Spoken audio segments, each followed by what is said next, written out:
थालीपीठ तयार झालंय आणि खूप छान लागतं. नक्की ट्राय करा. तुम्हाला खाऊन दाखवते.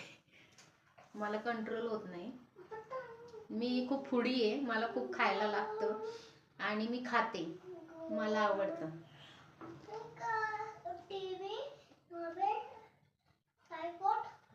खूप छान झाले आणि मी स्वतः बनवते आणि स्वतः खाते. खूप छान. खात राहा, हसत राहा, खात राहा.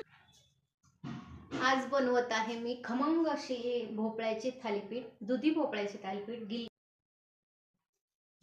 हे बघा, मी सगळे पीठ मिक्स केलेले आहे याच्यामध्ये आणि पाणी नाही घातलंय मी अजून. याला थोडंसं असं मळून घ्यायचं मस्त. आणि असं पीठ मळलेलं आहे बघा. आणि आता आपण थालीपीठ करणार आहोत. हे बघा, असं सुती कपडा घ्यायचा एक. हे बघा, मी एक ओढणीचा कपडा फाडलाय. आता सुती कपडा घ्यायचा आणि असं टाकायचं पाणी.